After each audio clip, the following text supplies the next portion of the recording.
Shalom jemaat yang dikasihi Tuhan, senang sekali saya Pendeta Rubin Adi Abraham bisa melayani Anda dalam ibadah ini. Hari ini saya akan menyampaikan firman dengan judul Penggunaan Artificial Intelligence dalam Pelayanan. Bolehkah? Nah saudara, bulan Juni 2023 yang lalu diadakan sebuah konvensi gereja-gereja Protestan yang bertempat di Gereja St. Paul, Nuremberg, Bavaria, Jerman. Dan dalam kesempatan itu mereka melakukan ibadah yang dipimpin oleh ChatGPT yang menggunakan teknologi terbaru Artificial Intelligence atau AI. Ibadah ini dihadiri lebih dari 300 orang jemaat yang melakukan rangkaian ibadah pada umumnya selama 40 menit. Seperti adanya musik pengiring ibadah, khotbah, dan juga pemberkatan. Pemimpin ibadah berupa sebuah avatar yang menyerupai seorang laki-laki yang berperan sebagai pendeta. Teman-teman terkasih, merupakan suatu kehormatan bagi saya untuk berdiri di sini dan berkhotbah kepada Anda sebagai kecerdasan buatan pertama pada konvensi Protestan di Jerman tahun ini. Demikian kalimat yang diungkapkan oleh avatar sang pengkhotbah itu dengan wajah tanpa ekspresi dan suara datar atau monoton. Nah saudara sekalian, rangkaian ibadah ini hampir 98%-nya dibuat dengan bantuan teknologi AI berupa ChatGPT yang pengoperasiannya dibantu oleh seorang bernama Jonas Simmerlein, seorang teolog dan filsuf muda dari Universitas Wina di Austria. Menurut Jonas, dirinya hanya sebatas pendamping saja. Karena hanya memasukkan beberapa kalimat kunci, selebihnya ibadah tersebut berjalan dengan bantuan dari mesin ChatGPT. Isi khotbah yang disampaikan avatar terkait dengan kematian hingga meninggalkan dosa yang telah dilakukan. Ternyata gereja yang menyertakan ChatGPT dalam kegiatan ibadah mereka ini cukup menarik perhatian. Terbukti orang-orang banyak yang memfoto-foto dan sebelum ibadah itu dimulai, terbentuk antrian panjang di luar gereja neogotik yang dibangun abad 19 ini 1 jam sebelum acara diselenggarakan. Para jemaat yang hadir juga mengatakan puas dengan kebaktian yang melibatkan AI ChatGPT ini. Beberapa di antara mereka bahkan meminta mazmur serta doa dan berkat di akhir untuk dimasukkan ke dalam sistem. Wah, kalau sudah begini apakah pendeta, pengkhotbah rasanya sudah tidak dibutuhkan lagi di dalam ibadah karena semuanya sudah bisa diatur oleh mesin atau alat pintar yaitu artificial intelligence. Sekarang kita akan bertanya dulu, artificial intelligence itu apa? AI atau artificial intelligence adalah kecerdasan buatan, yaitu teknologi yang memungkinkan komputer atau mesin meniru kemampuan berpikir manusia seperti belajar, serta memahami bahasa, mengenali pola, dan juga membuat keputusan. AI digunakan dalam berbagai bidang, mulai dari chatbot seperti ChatGPT, yang bisa menjawab banyak pertanyaan secara cepat, hingga mobil otonom yang bisa melaju tanpa pengemudi. Di beberapa negara seperti China atau bahkan Amerika sudah ada taksi yang bisa dipesan secara online dan begitu dia datang nggak ada supirnya, saudara sekalian. Semua dioperasikan melalui internet dan canggih karena itu tidak akan nabrak karena sudah ada sensor-sensor yang membuat mereka tidak akan menyenggol mobil yang lain. Lalu artificial intelligence ini dilakukan untuk mendiagnose penyakit atau melakukan operasi. Misalnya ada orang yang sakit di Jepang, lalu dokter yang melakukan operasinya itu di China, di Beijing, maka dia bisa melakukan melalui artificial intelligence, melalui internet sehingga tepat sekali waktu dia melakukan pembedahan atau apapun melalui alat atau robot yang digunakan sehingga pasiennya itu bisa sembuh. Oh ini canggih sekali. Atau misalnya kalau saudara suka ke luar negeri, lalu saudara tidak bisa bahasanya, entah bahasa Jepang, bahasa Mandarin, bahasa Inggris, bahasa Spanyol, kita punya online translator. Sehingga ketika alat itu dinyalakan, kita ngomong bahasa Indonesia, bunyi alat itu terdengar dalam bahasa Jepang.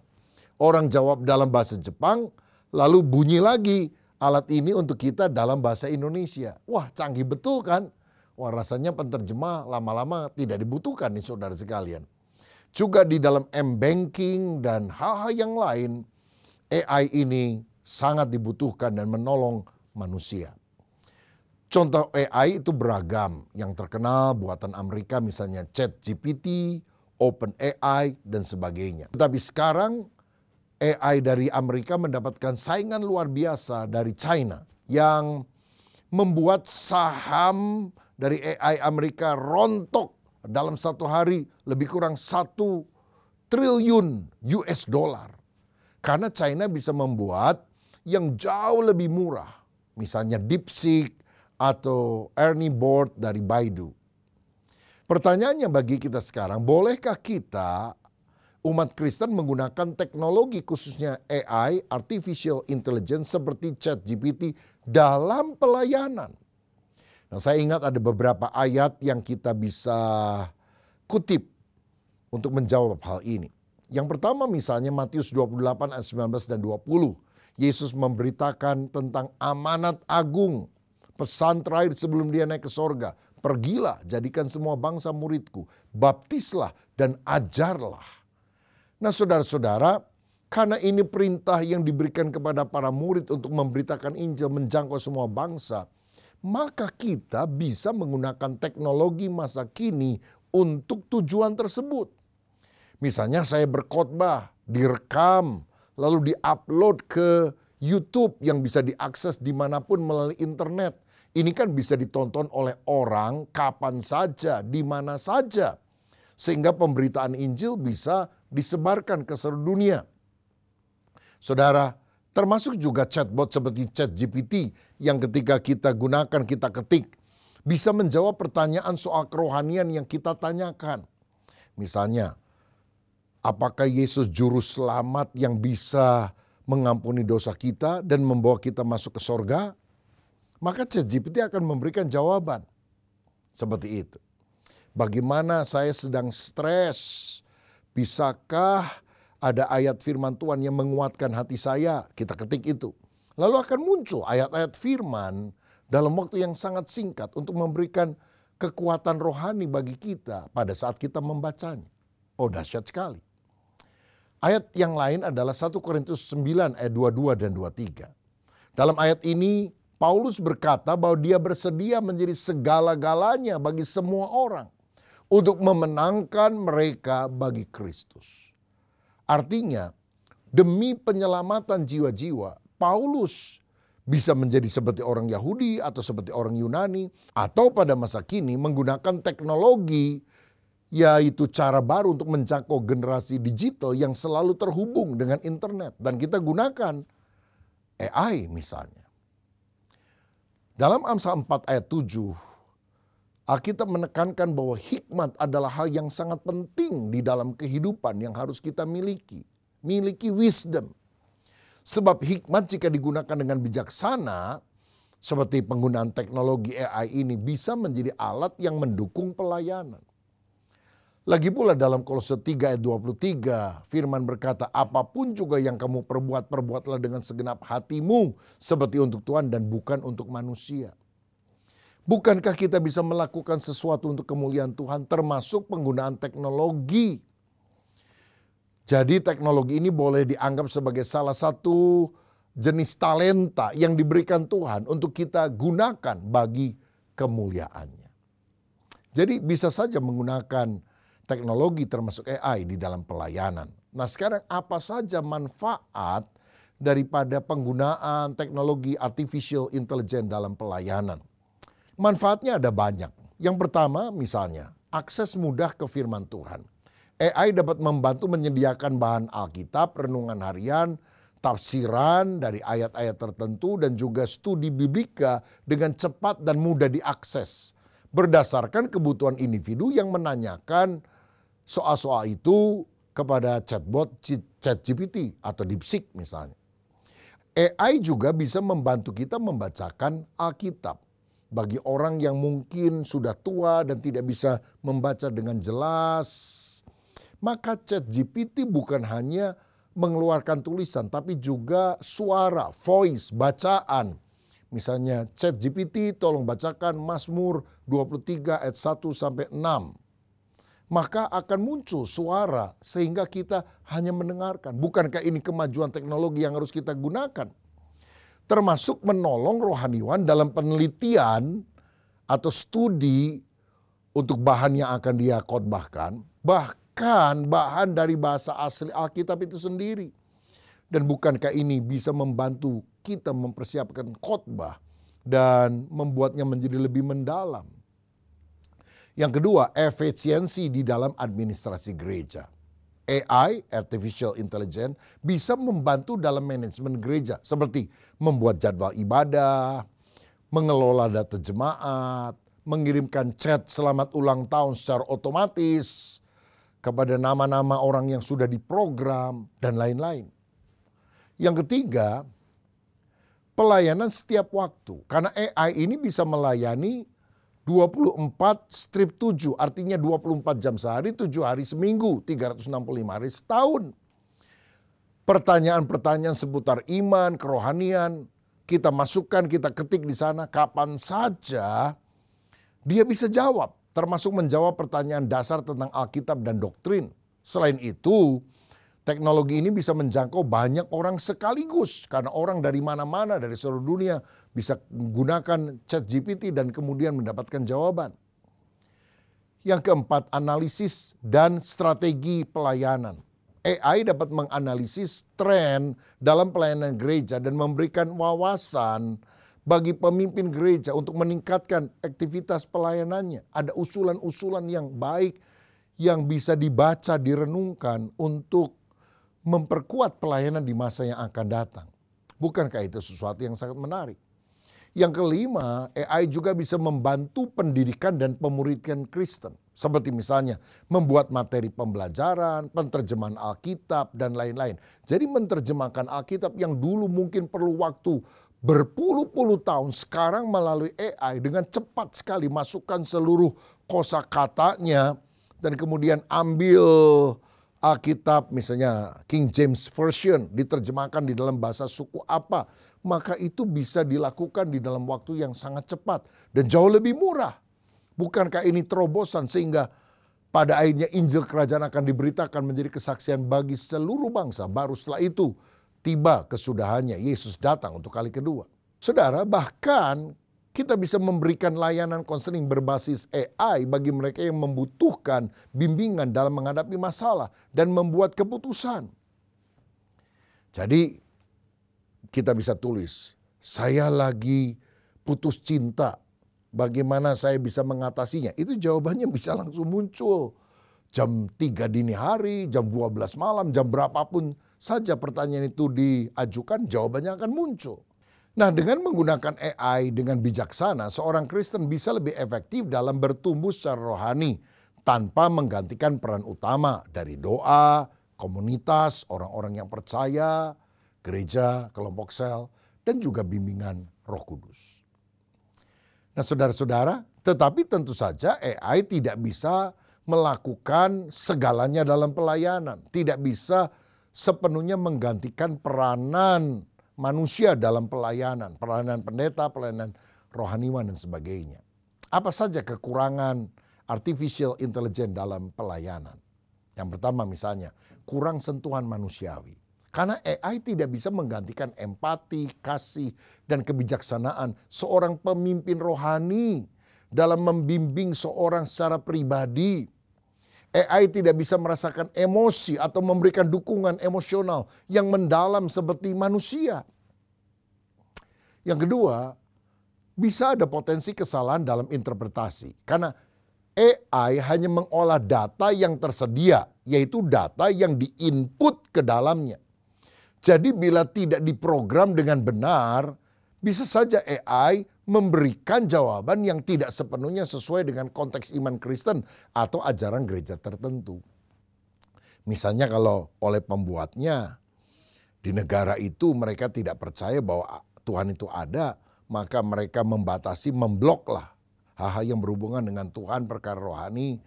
Lalu kemudian ada orang memberikan pertanyaan, apakah Tuhan itu ada?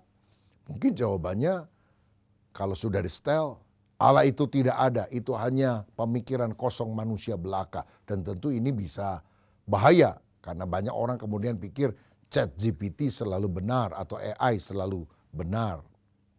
Yang ketiga, ketergantungan yang berlebihan. Jika gereja terlalu mengandalkan AI, ada resiko bahwa hubungan antar jemaat dan pembimbingan rohani menjadi lemah. Karena jawaban pertanyaan atau pertimbangan rasanya tidak membutuhkan manusia lagi. Cukup semuanya dilakukan oleh mesin pintar. Tinggal tanya, langsung kemudian mesin pintar bisa jawab. Seperti orang sekarang juga kalau nanya sesuatu kan tanyanya kepada Google. Ya, Google Maps untuk alamat atau Google untuk pertanyaan-pertanyaan yang lain. Jadi rasanya nggak perlu tanya-tanya sama orang. Nah ini lebih canggih lagi saudara.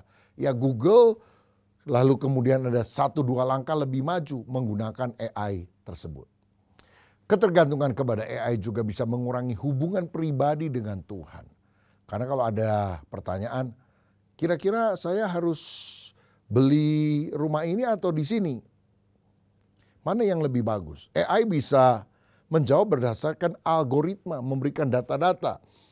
Kelebihan daripada lingkungan ini atau lingkungan sebelah sana. Kita tidak lagi doa kepada Tuhan dan memutuskan berdasarkan petunjuk Roh Kudus, bukan hanya sekedar data-data secara ilmiah intelektual belaka. Pada mungkin Tuhan ada rencana yang berbeda dengan apa yang dijawab oleh AI tersebut. Yang keempat, masalah privasi dan keamanan data. AI mengumpulkan data dari pribadi kita masing-masing.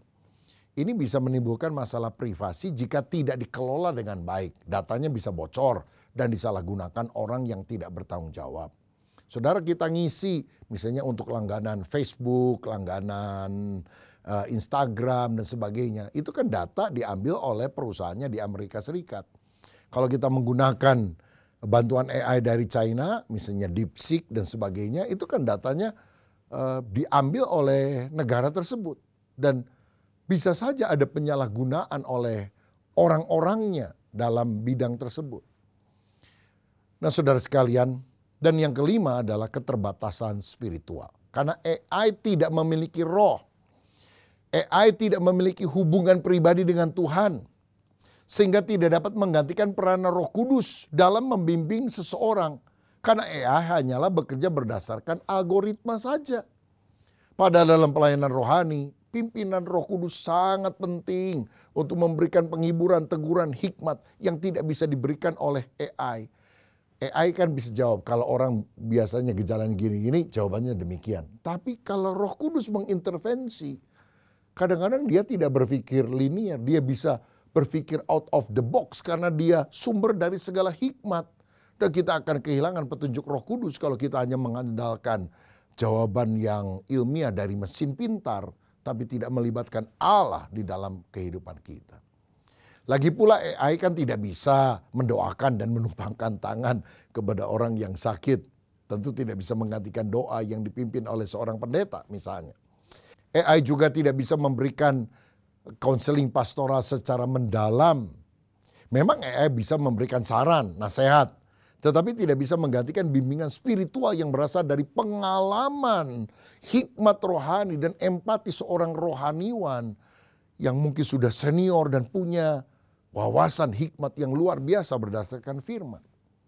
Yang ketiga, AI juga tidak bisa memberikan penghiburan secara emosional dan rohani. AI memang bisa memberikan ayat atau nasihat, tapi tidak bisa menangis bersama dengan orang yang menangis atau merasakan penderitaan secara emosional. Sehingga kita mengalami sentuhan manusiawi karena ada orang yang mendukung kita. AI juga tentu tidak bisa memimpin sakramen gereja, baptisan air, perjamuan kudus, atau pengurapan, doa pengurapan bagi orang yang hadir dan membutuhkan peneguhan di dalam ibadah. Itu kan harus dilakukan oleh kita manusia yang diurapi oleh Roh Kudus. Berikutnya, AI juga tidak memiliki hikmat dan discernment rohani. Bisa membedakan faktor-faktor dalam pengambilan keputusan. AI tidak bisa merasakan pimpinan Roh Kudus dalam pengambilan keputusan atau dalam membimbing jemaat. Jadi AI bisa menjadi alat yang membantu dalam pelayanan rohani, tapi tidak bisa menggantikan peran manusia dan pekerjaan Roh Kudus dalam gereja. Ya, jadi para rohaniwan, pembimbing rohani tidak perlu takutlah istilahnya kehilangan pekerjaan. Tapi kita justru makin lebih sungguh-sungguh mengandalkan Tuhan. Kalau soal pengetahuan, kepintaran, bisa kalah semua sama alat canggih ini, saudara. Tapi kalau kita hidup rohani, jadi teladan, sungguh-sungguh punya kasih, itu yang tidak tergantikan oleh mesin. Mesin mungkin istilahnya punya otak dalam tanda kutip, tapi dia nggak punya hati. Dan sentuhan manusiawi ini yang dikuatkan oleh kuasa Allah melalui Roh Kudusnya, itu ada di dalam hamba-hambanya yang diurapi oleh Tuhan. Jadi teknologi harus digunakan dengan bijak sebagai sarana, bukan sebagai pengganti hubungan pribadi dengan Tuhan dan sesama. Pelayanan rohani pada akhirnya bergantung pada hubungan manusia dengan Tuhan dan juga dengan sesama. Dan inilah yang kita harus kembangkan di dalam komunitas rohani. Pertanyaan terakhir yang kadang-kadang muncul adalah, apakah AI berkaitan dengan alat antikris? Atau apakah antikris nanti akan menggunakan AI dan juga akan merugikan manusia karena dia akan menciptakan satu one world government, satu tatanan dunia yang baru yang diperintah oleh satu orang. Nah saudara, memang banyak orang memiliki kekhawatiran bahwa artificial intelligence ini bisa menjadi bagian dari sistem yang mengarah kepada antikristus. Terutama jika digunakan untuk kontrol total atas manusia. Lalu alat itu dimasukkan ke dalam otak atau ke dalam tangan manusia misalnya. Ini bisa digunakan untuk manipulasi informasi dan hal-hal yang lain. Controlling oleh oknum-oknum tertentu, negara tertentu. Namun sebetulnya AI sendiri hanyalah alat yang netral. Bagaimana ia digunakan tergantung pada manusianya. Nah, jika digunakan untuk kebaikan, AI ini bisa menjadi alat yang luar biasa untuk kemajuan manusia dan pelayanan pekerjaan Tuhan. Namun jika disalahgunakan, bisa menjadi alat penindasan. Misalnya, pisau itu bisa digunakan untuk memasak, maksudnya memotong-motong buah-buahan, sayur. Tapi juga bisa digunakan secara negatif untuk menusuk orang, melukai orang. Begitu juga misalnya alat yang lain bisa digunakan secara positif ataupun secara negatif. Dalam perspektif iman yang lebih penting adalah bagaimana manusia menggunakan AI. Apakah untuk membangun dan membantu sesama atau untuk menciptakan ketidakadilan dan ketakutan. Yang utama adalah tetap bijak dalam menggunakan teknologi ini sesuai dengan prinsip kebenaran dan kasih. Jadi jangan terlalu takut juga. Wah, hati-hati loh. Nanti antikris akan pakai komputer, antikris akan naik mobil, antikris akan pakai AI, antikris akan naik pesawat. Apakah kalau antikris di kemudian hari ada kemungkinan pakai komputer, naik mobil, naik pesawat. Kalau gitu jangan pakai komputer, jangan pakai mobil, jangan naik pesawat. Saya rasa terlalu berlebihan karena komputer, mobil, pesawat itu kan sesuatu yang netral, saudara. Jadi AI berguna, tapi ingat yang manusia butuhkan bukan hanya pengetahuan, tapi juga dukungan emosional, wawasan spiritual, urapan Roh Kudus, hubungan pribadi dengan Tuhan, hubungan yang baik dengan sesama. Jadi AI bisa menjadi alat bantu, namun tidak bisa menggantikan manusia sepenuhnya dalam pelayanan untuk Tuhan. Kita, saudara dan saya, dipanggil untuk melayani Tuhan dan melayani sesama. Apakah dengan bantuan AI atau tanpa AI? Karena itu yang penting, gunakan waktu yang ada untuk jadi berkat bagi banyak orang. Untuk membawa kemuliaan bagi nama Tuhan. Sehingga kitalah yang akan dipakai Tuhan. Menjadi alat Tuhan yang ampuh. Membawa pemulihan, kesembuhan, pertobatan, keselamatan bagi banyak umat manusia. yang kita bimbing untuk berjumpa dengan Kristus. Saya berharap apa yang saya sampaikan ini membuka wawasan kita, karena perkembangan teknologi termasuk AI akan makin sangat cepat dan kita bisa memilih dan memilah. Dan dengan bijaksana kita menentukan sikap kita juga dalam penggunaan teknologi ini. Kiranya Tuhan memberkati kita. Mari kita berdoa. Bapa, terima kasih buat hikmat yang Kau berikan bagi kami melalui kecanggihan, kemajuan teknologi yang ada. Biar kami sungguh-sungguh tetap menggunakan itu hanya sebagai alat bantu. Tapi relasi dengan Tuhan adalah hal yang utama. Menyatakan kasih kepada sesama adalah hal yang sangat penting dalam hidup kami. Sehingga hidup kami tidak seperti robot yang tanpa perasaan. Tapi kami menjadi manusia ilahi yang sungguh-sungguh hidup punya kasih, memperhatikan orang lain. Dan hidup kami tertuju membawa hormat bagi nama Kristus. Berkati kami yang sudah menyimak pembahasan ini. Dan biarlah kami makin hari menemukan nilai-nilai spiritual di dalam kehidupan kami. Lebih dari sekedar pemahaman manusia belaka. Berkat-Mu atas kami dalam nama Tuhan Yesus Kristus. Haleluya. Amin. Tuhan Yesus memberkati.